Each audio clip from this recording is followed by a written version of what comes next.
Operation Tulong USA.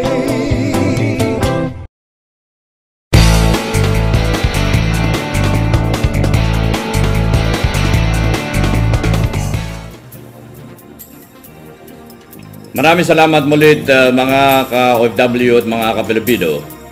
Muli pong naglilingkod na pambayan ang ating pong kauna-unahan sa mundo na internet television station, ang Utusa.tv, na sa ating report ay mayroong 66 na bansa ang nanonood sa ating broadcast. At sa pagkakataong ito, ay another special presentation sapagkat mula sa Los Angeles, California, United States of America, ay dadalhin ko naman kayo sa Kuwait. Nitong mga nakaraang araw ay namasyal tayo sa Riyadh, Saudi Arabia, nagpunta tayo sa Italy. Kamakailan ay may mga report ako na tinanggap from Hong Kong, from Singapore, from Japan, at ngayon naman ay magtungo tayo sa Kuwait, mga ka-Pilipino, sa magitan ng isa sa ating katuwang sa paglilingkod ng pambayan na walang kupas at walang pasubali ang kanyang pagtulong sa ating kapwa OFW, na kung tawagin ko ay ka-OFW. Walang iba kundi si Lian Takifocato Nutalio. Okay, napakahirap i-pronounce ang kanyang pangalan. At any rate, we are now on the air, Lian. Hayaan mo tawagin na lamang kitang Lian sapagkat medyo namimilipit yung aking dila sa buo mong name sa Facebook. Magandang hapon dito sa Los Angeles at magandang gabi dyan sa Kuwait. Magandang hapon din po sa inyo. Bali, anong oras dyan sa Kuwait ngayon?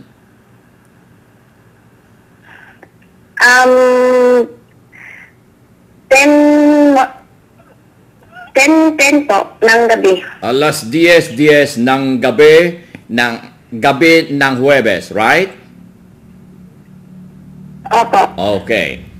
At kumusta ang buhay-buhay natin dyan? Galing ka ba sa iyong trabaho kanina or may trabaho ka sa gabi?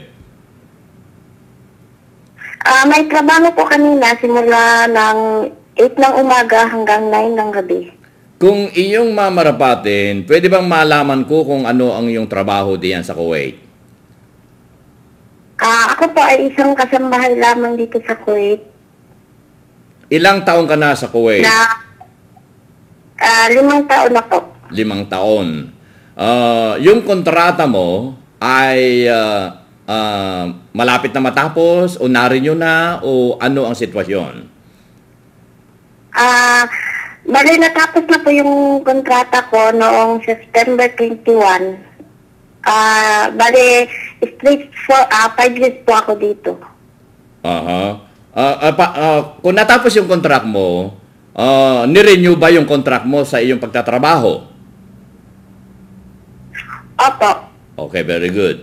At yung papeles mo na pwedeng mag-stay sa Kuwait ay na-renew at legal?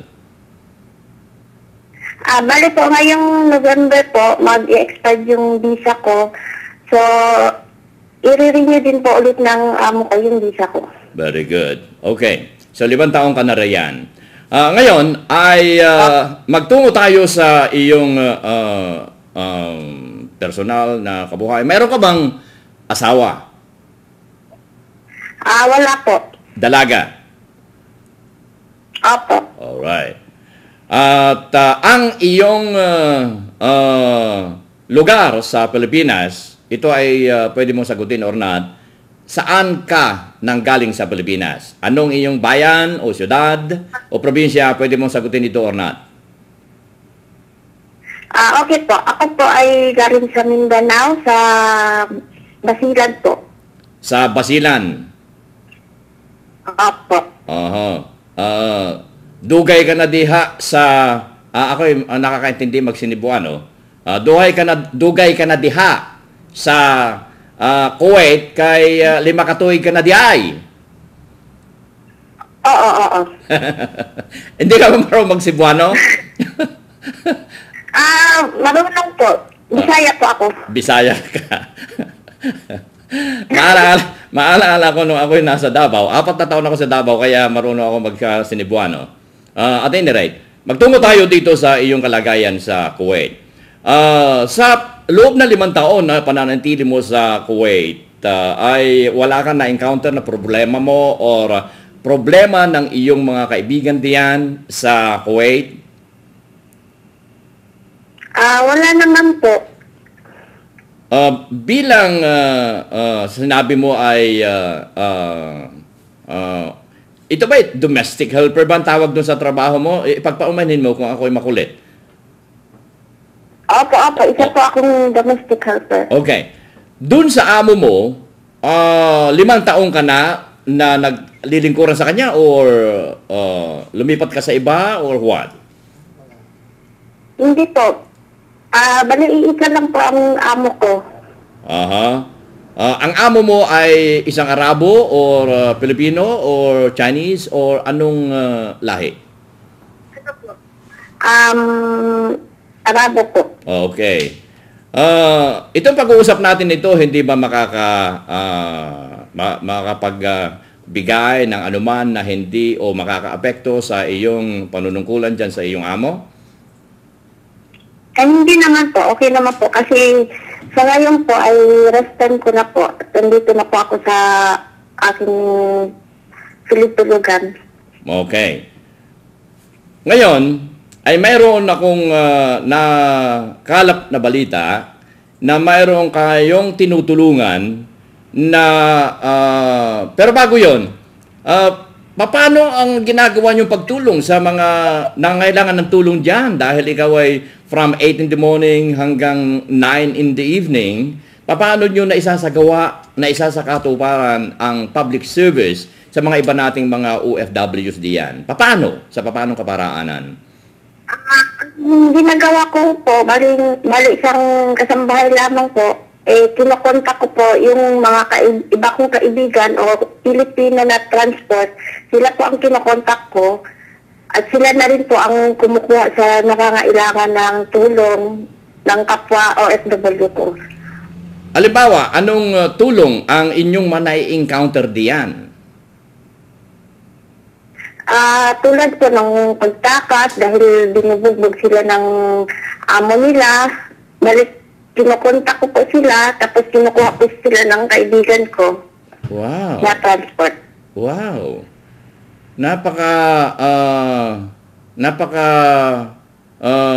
Hindi ko mailarawan sa pamagitan ng salita na ikaw ay isang babae at pagkatapos ay napakayabong ang iyong pananaw para sa ganun ay mapasadibdib natin ang tinatawag nating bayanihan na ating kinagisnan sa Pilipinas. So, bali ikaw ay miyembro ng isang grupo, right? Anong grupo na ikaw ay miyembro? Ako po ay isang admin ng OFW Joint Force Migrante Middle East. Na naka-station dyan sa Kuwait.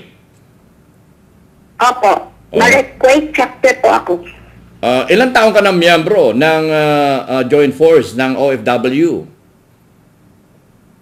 Mahigit 1 taon pa lang po. Mahigit ng 1 taon. Bago iyon, ay mayroon ka grupo na pinagtutuunan nyo ng anumang klase ng pagtulong na inyong ginugrupuhan before the OFW Joint Force? Wala po. Bali yung OFW Joint Force lang po. Ngayon, magtungo ako dito sa uri ng inyong tinutulungan. Yung mga minamaltrato ng amo na tinutulungan nyo makatakas sa kanilang pinaglilingkuran. Itong aking nabalitaan ay hinggil naman sa rape case ang inyong pupuntahan dahil ngayon ay alas 10 pa lang ng gabi diyan. Bukas ninyo pupuntahan, right? Biyernes? Opo. Ito ay pwede bang banggitin natin yung pangalan? Pwede ba natin banggitin yung kaso? Pwede ba natin sabihin sa mga nanonood ngayon na ka-OFW natin sa loob ng 66 na bansa? Pwede natin banggitin yung pangalan ng tutulungan Opo, ninyo? pwede po. Anong pangalan ng inyong tutulungan? Pupuntahan nyo sa hospital, right? Opo, bukas po, pupuntahan namin ng co-admin ko sa hospital sa Al-Mubarak na si Miss Marisa po na Tumbon Tibuli, Cotabato. Ano ang full name? Marisa? Hindi ko po nakuha yung full name niya. Basta Marisa lang po ang pagkakaalam ko. Hindi bale, para maitago rin natin ang kanyang karapatan at ang kanyang karangalan sapagkat ano ang kaso na kung bakit siya ay nasa pagamutan o nasa ospital? Ayon po sa nakalap kong balita, si Miss Marisa po ay galing sa isang mall sa Ginibsura. Kasama niya ang isang kaibigan niya. At saka, hinarang po sila ng isang nagpapanggap na pulis at dinala po siya sa presinto. Ang sabi po daw sa kanya, idadalhin siya sa presinto. Gayong pagsakay niya ng sasakyan, isang liblib na lugar po siya dinala. Dahil gawa po daw ng wala siyang bataka o civil ID. So, anong nangyari? So, yun po. Nung dinala na po siya doon sa isang madilim na lugar na yung kung sabihin nila ay parang desierto. At doon ginahasa po siya at pinaghiwa-hiwa po yung leeg niya. Oh. So, yan ngayon ang... kailan nangyari ito? Noong October 1 po. So, simula ng October 1, ay nandun na siya sa pagamutan sa ospital. Opo, nakita ko siya sa isang lugar po na akala po ng marami patay na. Nung dinala po siya doon, sa awa ng Diyos, buhay pa naman at lumalaban siya para daw sa anak niya at saka sa pamilya niya. Oh my. Ito ngayon ang inyong pupuntahan bukas. Opo, bali pupuntahan po namin ng aking co-admin na si Aliyah. Bukas ng 1:00 ng hapon. Kung papalarin po kami na makapasok, mas maigi po sana nang ma-interview din po namin si Miss Marisa ng maayos. Very good. Okay, ang gagawin natin ay ganito dahil gusto kong ma-update ang pinakahuling balita hinggil dito. Kaya kung ano man ang mangyayari diyan, ang gagawin ko ay bibigyan kita ng ID mo ng utusa.tv. Ikaw na bahala mag-print. Ilalagay ko after our interview diyan sa ipapaskil ko ng katulad ng pagpaskil ko sa mga iba't ibang mga ID na na-interview ng inyong lingkod para sa ganun magkaroon sila ng malalim na kaugnayan sa utusa.tv. Bibigyan kita ng ID mo para at least gamitin ninyo papunta ro sa hospital. Ewan ko kung ito'y makakatulong or not, pero basta't bibigyan kita ng ID mo. Okay po, okay. Thank you. Okay. So, bago tayo magtapos, gusto kong ipaabot mo sa buong mundo ang iyong kalagayan diyan at ang iyong pangungumusta sa iyong mga naiwanan sa Pilipinas at ang iyong payo sa mga pupunta na mga OFW na may idadagdag sa atin dyan sa Kuwait. Nasa sa iyong pagkakataon, Lian. Okay po.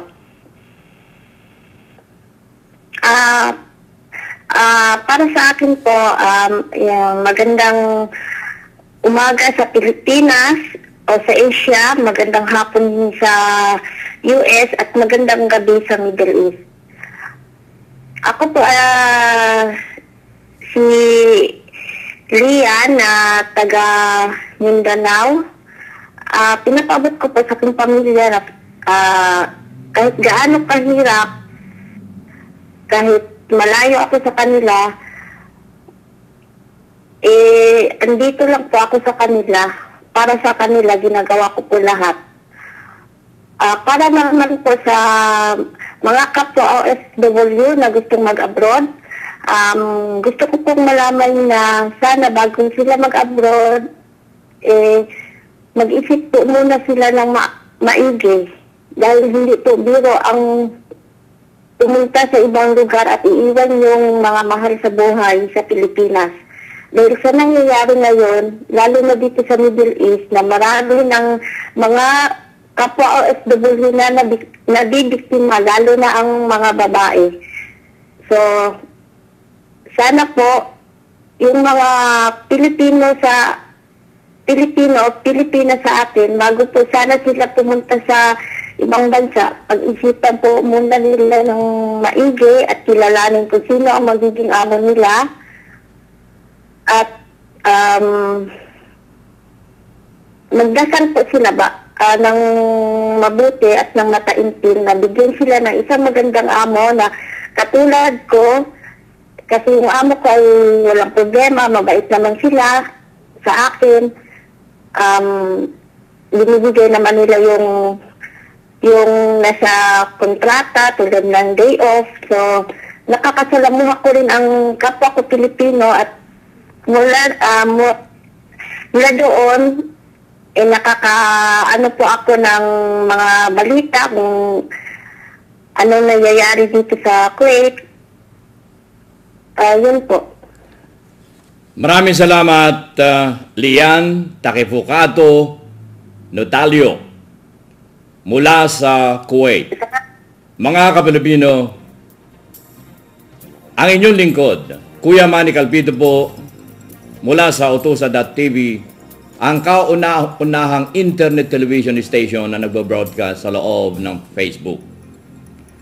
Nag-iwan ng pagkain-kaisipan, ang utang na loob ay hindi dapat nabayaran, sa halip ito ay pasa. Ang inyong kaagapay sa hirap at ginhawa, maraming salamat at mabuhay. Maraming salamat din po. Operation Tulong USA.